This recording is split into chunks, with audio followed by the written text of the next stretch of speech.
Agriculture, Finance, and Policy Committee meeting to order on January 17th, 2023.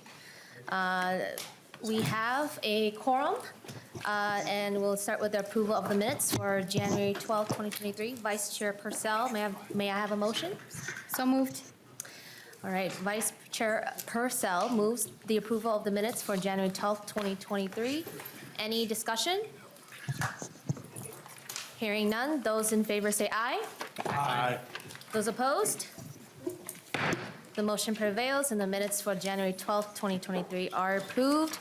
And before we get started, the committee would like to wish Representative Nelson happy birthday today. Thank you. Just remember next time to bring cupcakes so you get further, maybe a birthday song next. I'm going to grab that obese. All right, so and with that, we'll get started with today's agenda. Today we have presentation by the Office of Broadband Development, Executive Director Bree Maki from the Office of Broadband Development. Thank you for being here today. Please introduce yourself before the committee and you may proceed.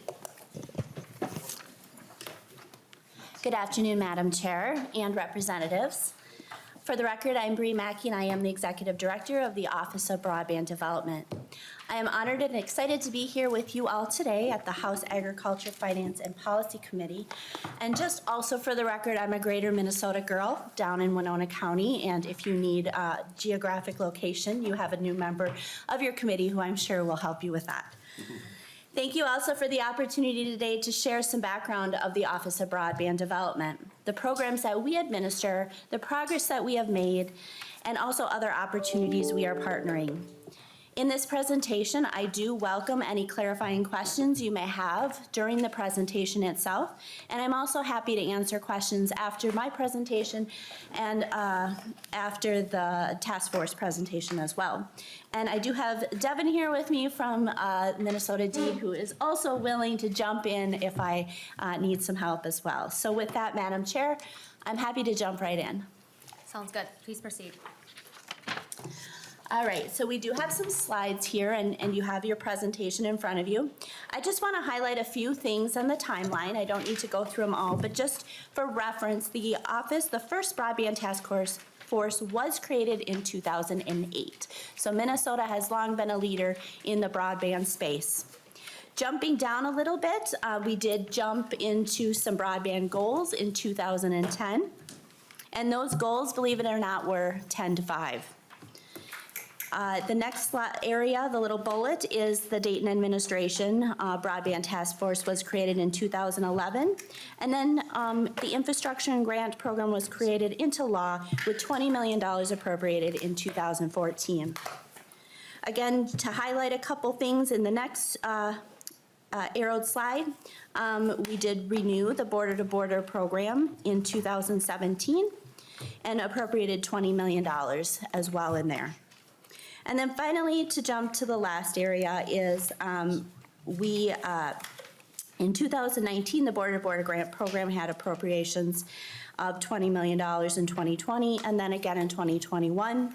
The Telecommuter Forward program was introduced, and Governor Walz's administration created his Governor Task Force on Broadband. And then finally in 2022, we did a record-setting broadband grant program announcement in December of almost $100 million. And those dollar amounts we'll talk about a little bit more where it impacted the state further in the slides. So the next slide, I just also want to give you a little bit of framework that we try to follow within the Office of Broadband Development. We have our statutory goals, we have the task force and that great partnership with members across the state. We do data-driven information and have long done mapping. And now in the infrastructure tools piece, we've added the digital equity. And again, I'll talk a little bit more of what that means for the state of Minnesota further on. Next is just to remind you of our speed goals. 2022, our goals were 25 or are 25.3. And with that, we're looking ahead already and have been for a long time of the 2026 goals of 100 by 20. All right, in these next slides, I know again, kind of hard to see, but they are on our website, so I encourage you all to take a further look. But just sort of wanted to highlight that As of right now, we have done a great deal of progress serving Minnesota, but there's still a lot left to do. And so on this map, it just highlights that we still have about 180 or 98,000 homes without that access goal that we have for this year. And then looking again with the 2026 goals of where we need to meet those. And again, Teddy is going to help me a little bit further on and highlight sort of the collaboration that we have with the governor's task force. In the next two slides, or one slide, it highlights the 25-3 goals, so that is on the left, and you can get more of a visual on that. And this is based on county data. And then to the right is the 100 by 20. So again, gives you a good visual across the state of where our unserved areas are. I just also want to quickly highlight that, though we are at about 12% still unserved in the state of Minnesota, our greater Minnesota areas definitely are impacted more. About 81% of those numbers are really in greater Minnesota. All right, the next slide breaks down the same information, but this time it's by cities and townships. Again, you can see a little bit more of a visual based on the color outlines across the state. All right, next slide.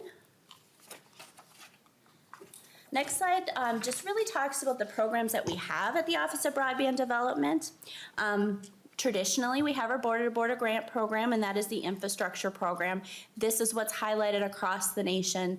I'm always hearing, oh, you have that great program in Minnesota, and it is really something that the rest of our states look at. And that has been going on since 2014. This year, we did start our low population density pilot program, which is really a great program, knowing as we have listened to our providers and our communities across the state that our traditional border-to-border grant program, that is our 50% eligible cost share, is just not enough to get to those last most critically needed areas of the state. And so this takes into that account and tries to address those needs, and that is a 75% cost share up to $10 million per project. The next bullet there is a line extension program. Again, this is new this year. This can provide up to $25,000 in cost share to homeowners and businesses where that they can see the fiber going from the road, but it's not exactly to their home yet. And I just want to give a quick, for instance, on this and story that we heard through our office during the pandemic. In May of 2020, we had a family give a call to the office and express their concerns that they have 2 working adults at home trying to work, as well as 2 students.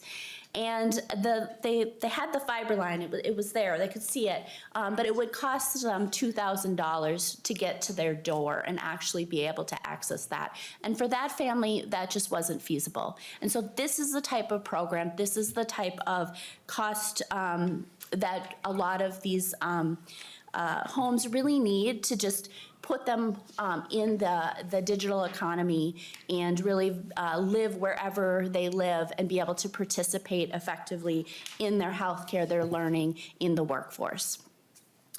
The next one is our digital equity work, and as I stated, this is somewhat new, though I want to believe that equity has always been a factor in the Office of Broadband because it's really about reaching an infrastructure for all people. And so this is really to catapult the next phases. This is a partnership with the NTIA, our federal government, to do our digital equity and our BEAD, which is infrastructure work that came out of the Infrastructure Investment and Jobs Act. So we are doing that planning together in those 2 programs, and I'll give a little plug out with a little more information on that a little later.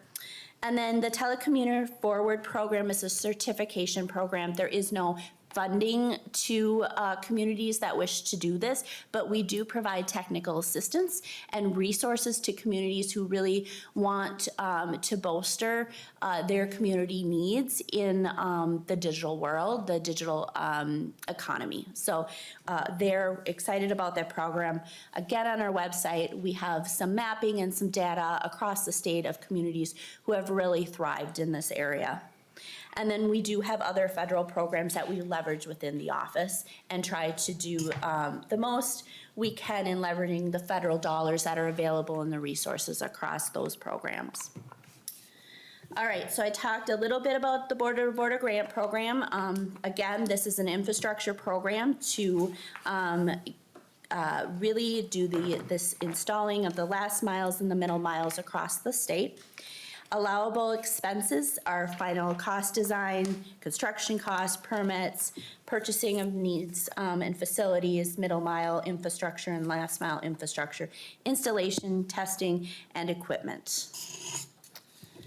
And then, again, I know I touched a little bit about this program, but we have had 6 out of 8 years since 2014, not including this last round and the RFP that's out there in funding. Again, the caps on that are $5 million per grant award with a 50% eligible cost. We at the office try to do geographically disbursements, and again, the speeds are listed there as well. And all technology that are implemented in these grants do need to be scalable at the 100 by 100. So again, really excited. I came on board in October and was thrown into the mix of let's get some of these awards out there, and it was just under $100 million in grant funding. That is 61 projects across the state of Minnesota. We estimate that it will reach 33,000 homes and businesses, and 48 counties were awarded. So an incredibly huge disbursement, and really excited to see these projects on the ground. For your awareness, we do have a challenge process within the office. So if providers put in an application, there is a way for other providers to challenge and say, well, we already provide service here, and we work through that. So we're really fortunate to have that balance within our office with the providers in our communities, making sure that we are using the state resources to the best of our ability. All right. Again, a little bit just more data about how much funding in the past many years, how many homes and businesses it served, and institutions as well. And the map is color coordinated based on the years. And then again, I just talked a little bit about the $99 million in this latest round. And so I don't know that I need to continue to go into details on that. But in the next slide, I do want to just say that our next round of grant funding is out on our website. That's, $67 million. And so providers are already getting to work, putting together the next round of applications, and we hope to award that next round probably at the end of summer. All right, again, I did talk a little bit about the line extension. It's $15 million used from our capital projects fund money. This is new this last fall in this grant round. It's a revolving application process. We'll review those every 6 months. They will go out to our broadband providers at that point to a list of addressees, and then they have 10 days to notify us at the Office of Broadband Development as whether they can provide that service to that line extension or not. If they are unable to provide that service, then we will do a 60-day reverse auction and open it up to other providers. And then we'll be awarding the line extension agreements to the winning bidders, and then they have a year within that contract date. And again, we do require that they do offer the speeds of at least the 100 by 100. And I talked a little bit about the Telecommuter Forward Certificate Program. Again, we provide model resolution for templates, technical assistance, and any other needs that a community would have as they're troubleshooting, making sure that they're growing their capacity in their communities. And finally, I talked a little bit about a couple of the federal programs we're working on right now, but we did have the Capital Projects Fund where we designated funding in the state for programs. And then as I talked a little bit about our BEAD, so it's Broadband Equity, Access, and Deployment. So you're going to hear this catchword BEAD a lot, and I apologize for the acronyms. And then our digital equity work, and those are both out of the Infrastructure Investment and Jobs Act. And a shameless plug, as I stated, here it is. For those of you who are not already know about this, we hope that you would consider joining. It is virtual as well. You share with your community, share with your staff. But what this really is in partnership with NTIA, the National Telecommunication Information Association, and us, as we're working together along with our other partners, the Association of Minnesota Counties, League of Minnesota Cities, and our Minnesota Association of Township, of really making sure that these planning of our BEAD and our digital equity is a Minnesota-based plan. We're here to facilitate that at the Office of Broadband Development. NTIA is there to help us really with the technical assistance, but at the end of the day, this is Minnesota's plan and how we will achieve 100% of our goals and everybody covered in the future. We have some wonderful speakers, professional speakers across, not professional, but professional in their industries from across the state joining us, as well as the Governor's Task Force giving us a background of the work that has been done through their work over the many years, and really trying to make sure our housing authority, our healthcare authorities, our social services industries, everybody's voice is heard in this planning because they're the experts on the needs that are still out there and how can we meet those needs. So consider joining. The registration is on our website. There is no cost. Lunch will be included, and we're just really appreciative for that opportunity. And with that, here's some more information about how to contact me, how to contact our office.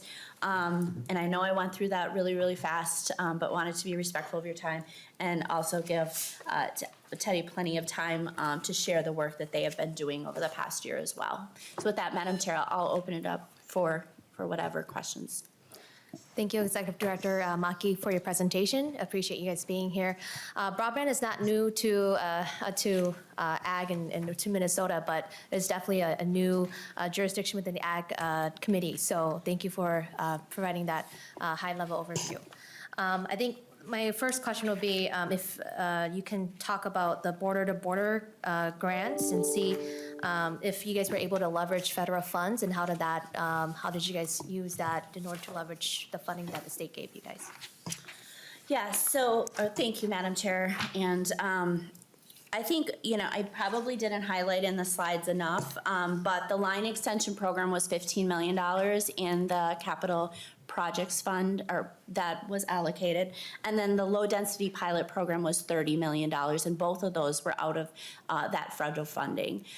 When it comes to our traditional border to border in the past, it really has been state appropriation dollar amounts. But moving towards the future with the BEAD funding, that is an opportunity to leverage more. And I think what I've been hearing so far is the federal dollar amounts in the infrastructure can be used up to 75% cost share. And we have made adaptations in the state of Minnesota specifically to those programs. But in our traditional border-to-border program, it would still be 50% up to the $5 million unless Minnesota prioritizes changing that. But otherwise, we would currently leverage, we've currently leveraged that federal dollar amount and would continue to. And really, we don't know what that allocation is yet. Each state has been told they are getting $100 million after our process of planning, the mapping, accuracy is all done, et cetera. But really, until we have our full plan, our infrastructure plan together and the FCC mapping comes out, we don't know our final allocation that we'll be able to leverage from the federal government. Okay, thank you. We have a question from the committee. Representative Anderson? Thank you, Madam Chair. I have a couple of questions to ask. First of all, you've kind of answered this. Most of our grants so far have been the 1-to-1, 50-50. Did this take special legislation to boost that up to 75%? Thank you, Madam Chair. Representative, yes. As of right now, the border-to-border grant programs is the way that it is designed is through legislation. So in order to adapt our traditional broadband program, border-to-border program, it would need change in statute, yes. Representative Anderson? Thank you, Madam Chair. A couple of questions on some of your specific programs. I was reading the line extension program is designed for unserved residents. So I assume they don't have any ability to go online to register. How do they know about this, and how can they register if they don't have any access to internet? Executive Director? Thank you, Madam Chair. Representative, that's a really great question. I appreciate that. So I do want to let you know, yes, the program, you can go online. We also accept paper applications, as well as we have tried to put it out there on our in our media, paper, et cetera. We have tried to really also work with other associations, organizations across the state. I will be honest with you, this past month, I've really been focusing on getting that FCC mapping challenge information out there. But this is high up priority on our list, and we have been really trying to get that information out there. I believe the number at the end of 2022, excuse me, we had 545 applicants from across the state. So we are really fortunate that we have advocates in many sectors across our state of Minnesota that have also been pushing that out, having those conversations with their communities as well. So we would love to see more, and we'll continue. And just also know that there is no deadline. We'll review it every 6 months and continue to adapt how we get the information out there. And we'll be able to also tell geographically, like where are we missing? Where is the information not getting out there? Representative Anderson? Thanks again, Madam Chair. In the program, the Digital Equity Program, one of the criteria is that all residents would have access to Thrive. Now, to me, Thrive is kind of a subjective term. And how do you determine if somebody's going to thrive or not thrive based on their ability to be online? Executive Director Maki? Thank you, Madam Chair. Representative, another really important question. So digital equity to me, and the philosophy that I hope I carry, is not only having the infrastructure, but the hows and the access, the equipment, all of those things. And so I think when we look at this piece, Thrive does mean a lot of different things to a lot of people. We are really in the planning stage right now of that and what that means. So I certainly can't answer for the state, but just know that that's where we really need to bring everybody together to have the conversations of what that means to each area. It means that people are able to access telehealth. They're able to access education, workforce, all of those things. And I also just want to say that because it is a federal program that we're really partnering with, within our, even DEED in our office, there are so many ways that we can partner with our workforce teams that are doing the work of doing the education. And so like everybody, workforces can be challenging, and we're all really busy, so why recreate the wheel per se? But just looking and taking time to reflect, do the planning, so that we can make sure that what Thrive means to everyone is being attained. Representative Anderson? Thanks for your indulgence, Madam Chair. Just one more question. This is kind of on a 30,000-foot level. You just allocated $100 million, and now there's another $67 million going to be allocated. And we're all facing inflation and difficulty accessing equipment, things like that. Just how much can the industry handle in terms of Now, the first round, I think they have 2 years to complete those projects. Now you got another round coming out. Can they handle that much activity that fast and yet do it in a way that's efficient? Executive Director Maki? Thank you, Madam Chair and Representative. So I think, again, one of the beauties of Minnesota is we have long been doing this work. We have incredible providers across the state who have been doing those plannings. When an RFP comes out from our office, that isn't where it starts for any of our providers. And again, I'm speaking for them, but they have long been working with communities so that they are ready when those application periods come out. I do know that they are strapped with some supply chain issues, but again, they have been doing planning ahead as best as they can, as well as the workforce. So I think that they all stand ready. They know the goals. They want to be involved, you know, and I think there's just a really strong desire to get the work done. And so again, I can't speak specifically for any individual ones, but what I'm hearing is they are stand ready and willing to partner on this and get Minnesotans where they need to go. And so I have also heard the supply chain is sort of loosening up a little bit, so hopeful there, but they do plan ahead. And a lot of them do have the materials they need, at least for the next coming year, the grant applications. Representative Anderson? No. All right. Representative Purcell? Thank you, Madam Chair. Director Maki, I wonder if you have some specific examples or you have data about, it might be the line extension program specifically serving manufactured home communities in Minnesota. Director Maki? Thank you, Madam Chair and Representative. I do not have that. That is something we can certainly follow up on. I will just say that we are acutely aware of the importance of the FCC mapping and correct mapping to address our multi-unit dwellings as well as areas in those mobile home parks as well. So we are critically aware of that, and we know that that is an area that needs definitely coverage. I'm excited for them to hopefully be involved in these conversations as we're heading in this next week into the kickoff meeting, and then long as we're doing the planning. But I specifically don't have those data points today, but we'll follow up. All right. Representative Purcell? Is there a plan specifically for outreach to park owners or just curious about how we reach these folks, as Representative Anderson mentioned, if they're not able to connect easily to the web yet. So curious about an outreach strategy. Director Maki?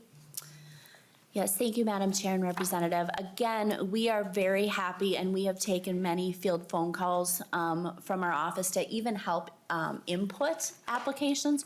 Happy to do that. We continue to do that.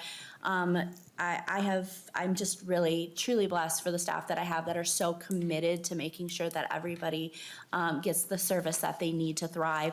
I will say, I don't have a specific outreach plan specific to that, but just know how important that is to the planning process.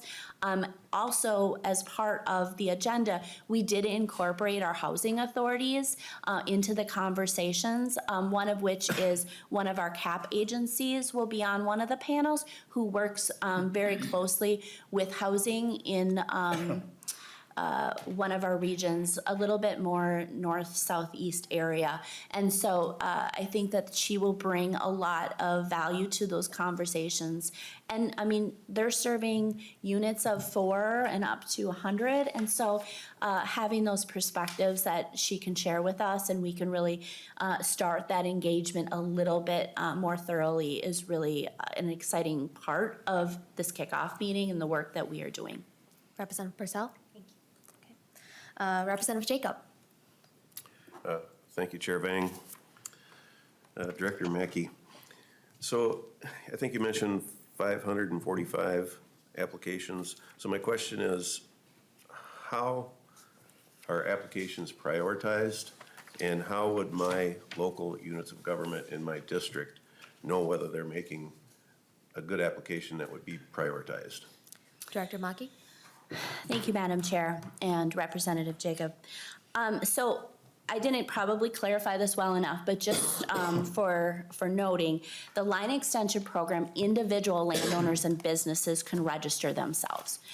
I would strongly encourage your communities, your engagement, working with, housing authorities, your auditor would be a great place to continue to do that outreach. But really, this is an individual registration opportunity for a landowner to go in and register that.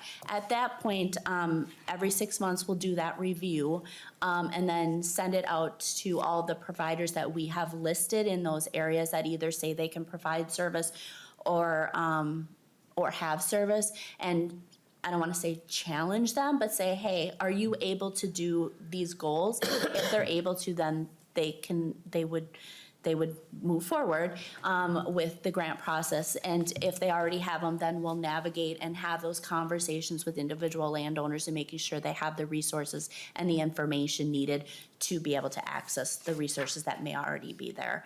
But it really, and then from that point, if it is where it is that we do have an opportunity to do the grant, then we'll move forward with that with the provider. So again, really need to get that out there, and I really understand that. But also, all of you are great ambassadors to this program and sharing with your communities when you're in your districts. Representative Jacob? Thank you. Representative Nelson? Thank you. And Director Maki, I'm wondering, as we see, broadband being built out in rural Minnesota, that's kind of one of the biggest areas that have the most underserved. And, sometimes that last mile is a very long mile, and sometimes a very expensive mile to do. And, kind of looking at that, sometimes I think satellite is probably a better option for some areas. But at the same time, when we look at like the low Earth orbit satellite, sometimes there's a waiting list for that. And is it reasonable to have prioritized service? So if maybe I'm in an area that could hook up to broadband, but I decided that I wanted a satellite service instead, but yet that ends up, someone else may not be able to, because it's a limited on satellite service. Someone else may be further down the list and not be able to have any options. And so I'm wondering, is there any ability to kind of prioritize of options on, at the same time, it's a free market, so you can put your name on any list you want, part of it. So is there any way that we can help with that to ensure that everybody gets adequate service or, of sorts? Director Maki? Thank you, Madam Chair, Representative. So I do just want to point out that, at the Office of Broadband, we do try to be technology neutral. And understanding that the state of Minnesota is an incredibly huge, diverse state. We have karst topography, we have, prairie lands, all of those things. So we do need to sort of look at all technologies as a basis. I think, we certainly at the office way long before me, but really do value the solid infrastructure that will meet the goals and challenges moving forward. So though there is, I have fixed wireless at my home. I'm fortunate I live up on a ridge and have great service. It doesn't work for everybody in the long term. And so I think we're always looking at that and how can we at least, meet the needs short term, but we also want to be cognizant of taxpayer money and making sure it's being spent well and long last a short-term technology fix for a short term. So it's really a balancing act there. Representative Nelson? Representative Hansen? Thank you, Madam Chair, and Representative Purcell took my question a little bit. I was going to ask, and I have my glasses on and I'm looking in the metro area, trying to look for my district there, and knowing that there were mobile home parks and apartments of the working poor and public housing, how do you reach them? I mean, I travel in greater Minnesota. I know, I think it was some federal money for broadband that went in southeast Minnesota, and I watched the trencher go by and provide service to Amish households which are never going to use it. You know, I just look at how do we make sure everybody is being served. Now, that doesn't mean they were taking it to the house, but they were stopping at every building site because it would count as a residence and having the node there. So when I look at a mobile home park with maybe 75-year-old mobile homes there, how do they, many of whom have no connection into a lobby or local government, how do they get broadband? How does that work? And is there a way of incorporating into with the housing committee that you build it in when you're building new housing, so that it's there, so we're not having to install it after we built it? You know, there could be some ways, and maybe this is something with the capital investment committee too, is how do we kind of one-stop shop this so that it's in there when we're providing that investment? Director Maki? Thank you, Madam Chair, Representative. I think you're bringing up really important points. Again, I'll go back. I think this is a moment with our FCC mapping and making sure that those are accurate, because we do know the multi-unit dwellings, if 1 out of 75 is served, it's served, which is really unfortunate. And so Minnesota, we do have an internal mapping process that we are reviewing, and then we also have a vendor that we're also doing work with as well. And I think this is just another point of making sure that other technologies are available in these processes, just to make sure that, you know, we are being thoughtful on how we get the service out there. Also, I think knowing that as new infrastructure is being built, there's always this conversation, catchphrase, build once, but really taking a deeper look into those and hopeful that our outreach and our conversations with our housing organizations, our builders, communities, that we're thinking forward on those areas. So I really appreciate that. I think there's an opportunity for other committees to understand and think through that, and I'm always happy to have those conversations. Representative Hansen? Seeing no further questions, thank you so much, Director Maki, and for your testifiers for being here today and presenting before us. Thank you. Next we have is an overview of the Governor's Broadband Task Force Annual Report. Teddy Bekele, Chair of the Governor's Task Force on Broadband. Is he? Yep, I'm here. All right, awesome. Thank you for being here today. Please identify yourself before the committee and you may proceed. Thank you, Madam Chair, and good afternoon, esteemed members of this committee. My name is Teddy Bekele. I'm the Chief Technology Officer at Land O'Lakes, but I also serve as the Chair of the Governor's Task Force on Broadband. I'm closing in on the third year, or close the third year, on the fourth year now of being the chair of this task force, which has been in place long before I was here as well. I am fortunate to have 14 other individuals on this task force with me as well. We meet on a monthly basis. And what we normally do is we look at presentations from experts. We have folks from different healthcare divisions, folks that work on broadband every day, farmers that come and sort of tell us how they use technology every single day.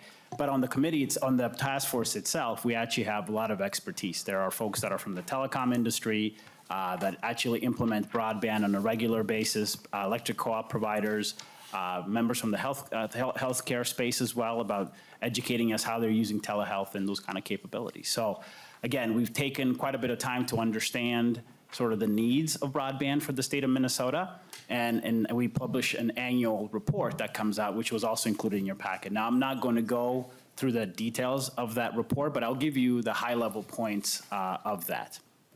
So starting out, where we really focus our attention is on the recommendations themselves. And our first recommendation is really around the funding, right? And I think there was some questions on this one that just came up. And what I would encourage you to do is in the report, there is a table that shows you in the question of how much more do we have left. And the latest report showed us that there was about 291,000 households that still don't have the goal of the 2026 goal, which is the 100 megabits per second download and 20 megabits per second upload. So in order to close that gap, if you actually go to the next slide, there is that table. I'm not going to go through the table, but there's an estimated cost per pass to be able to deploy it, which has been estimated by some of these experts. That could change at any point in time. That kind of gives you the total amount of what it should be to close sort of the gap altogether. What we've also done as a group was also try to look at the federal funds and where are the federal funds coming and what could that be? Now, this is the complete estimate, right? Because we don't know what that's going to look like yet. And so when that comes, that numbers will change. But you will see that even with that, which is close to $1 billion, at least the estimate that we still have quite a bit to go. So the state funds are still required to be able to close that gap, especially in those harder to get to areas. A couple other recommendations the task force had is obviously some of them came up in the discussion just a second ago, is we are getting to the harder to reach areas in some cases. And so that there are some policy changes probably required around the funding up to 50%. There's some areas it won't pencil out unless you go up to 75%. So those will have to be taken a look at, as well as some of the caps that are in place. So our report really kind of goes through and tries to explain where we may need the additional help to be able to close this gap. The other thing you'll find in the report as well is broadband is never a one and done type deal. So we had that 25 by 3 goal for 2022, which we got close, but not completely finished. We have the 100 by 20 goal in 2026. But now, as you all know, the speeds are going up, right? The technology is moving at a rapid pace. Whether you're in an urban area or rural area, getting to that 1 gigabit is probably where it's going to go. So this is a never-ending story, right? It's going to keep going and going and going. So keeping an eye on this is very critical, as businesses will heavily rely on this in the future. Okay. If we go to the next slide, one of the areas that we track very closely is also the mapping. The state of Minnesota does its mapping, but the FCC has put in place their sort of a new mapping capability, and that was released in November, December timeframe last year. But that's not super accurate. So there's work required to make sure that those maps get to be accurate, because the infrastructure dollars that come from the federal side will be based on those maps. So there's sort of this challenge process where anybody can go in and say, look, it looks like I have availability of broadband, but there's no broadband in my area. So that will have to be submitted back to the FCC so they can update their map, they can verify it, and then update the maps, and then broadband providers are able now to submit the ability to serve those areas. So citizens of Minnesota will need help with this process as well. It's not the simple thing. So one of the things we do recommend is that Office of Broadband Development can help with this task and with this work. So that's really something that we think is very important going forward. Okay. A couple other conversations came up on the next pieces around affordability. Again, there are programs in place for those who are not able to afford broadband, but yet it's critical for their day-to-day needs. There are programs you can apply for, but you have to know that you can apply for them and you qualify for them, et cetera. So making those programs known is super important. We think something that needs to continue. I think one of the things also that was asked is how would somebody that doesn't have internet at their home ever even know that there's a program or there's availability to get to it? Well, a couple of examples that we saw throughout the year was there are community leaders, and there's specifically even a program called the American Connection Program, and within it, a module actually called the American Connection Corps, where there are some individuals that are in these communities that could be funded to actually get the word out in those local communities. They do lots of things. They go out and they could even knock on doors, do speed tests, make sure the maps are properly updated, as well as help not only the citizens in that community, but also the providers themselves on how to put together a request for funding to be able to apply for these things. And maybe there's a combination of different programs that be put together to serve that township or that county.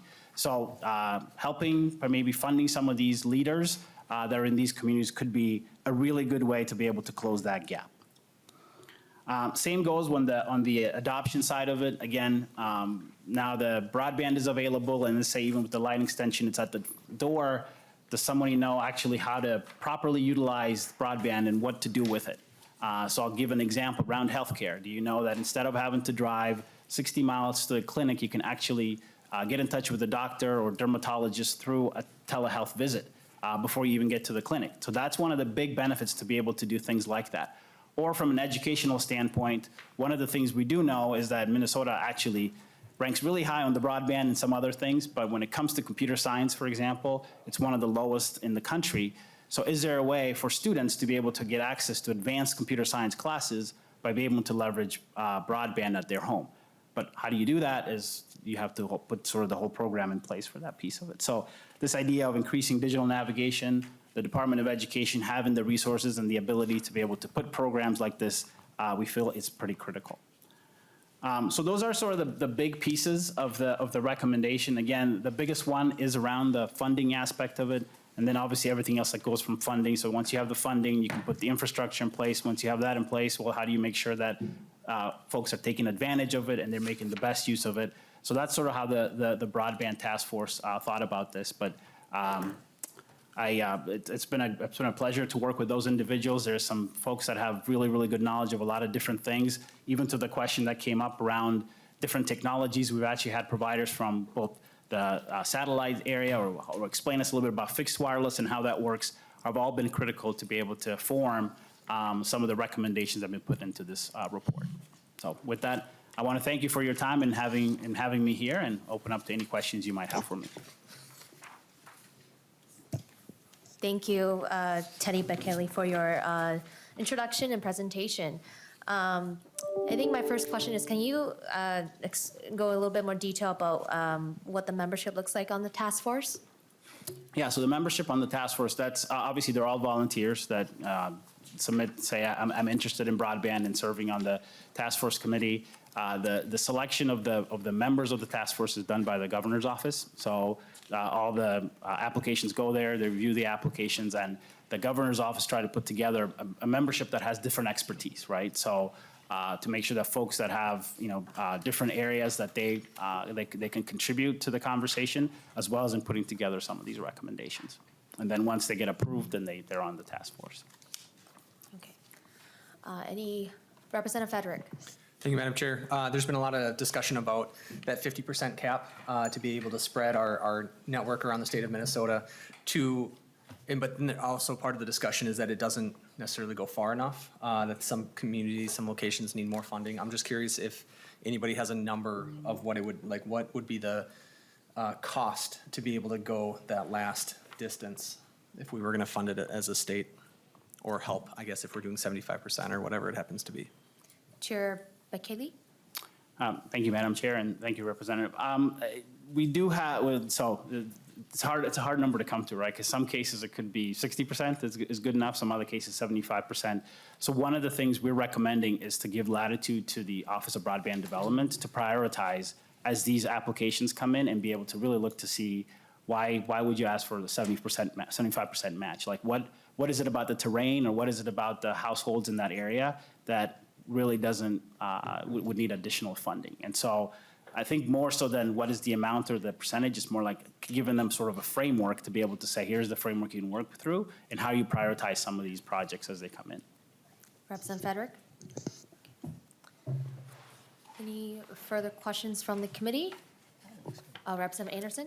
Thanks again, Madam Chair. I'm wondering if we're past kind of what I'd call the turf war battles, years ago, especially maybe out in greater Minnesota, if a major carrier had telephone service, it was kind of like their area. And if they chose, for whatever reason, not to go ahead with broadband, a neighboring phone company couldn't go in there for a couple of years, I think, to provide service. Have those things kind of ended, and is it kind of open territory for whomever wants to go where in terms of providing service? Chair Bekele? Thank you, Madam Chair, and thank you, Representative. I'll turn it over to Director Maki for that one. Yeah, Director Maki? Thank you, Madam Chair. Representative, so I would just say, again, I think Minnesota is so unique in that collaboration. I mean, we have cooperatives that are working together with providers. I mean, my broadband down in southeast Minnesota is working with Harmony Telephone. So there is those collaborations and conversations, as well as in northeast Minnesota, where the service cooperative up there, the Northeast Service Cooperative Education, does broadband. And so we're really unique in the state that it does take all to work together and to meet the needs of the communities. And that uniqueness makes us, I think, really strong. And I also do believe, and I'm just speaking for what I see when I'm out there talking to our telecoms and our cable associations and our associations, they all have the similar mission of getting the work done, and they are cross-talking and having those conversations. So I like to believe that you're absolutely right, that sort of those barriers come down. Is there still opportunity for competitive markets? Absolutely, as there should be. But I do think, again, Minnesota just puts the residents first and are working to achieve those. And where they have the strengths, they step up, and where they need a little help, they work together. Representative Anderson? Any further questions from the committee? All right. Well, we are very efficient today. Thank you so much for testifying, coming before us. If members, the presentation is posted on the website, so if you would like further reference, that is on there. And so with that, thank you so much. And our next meeting is Thursday, January 19th, 2023. And with that, this meeting is adjourned.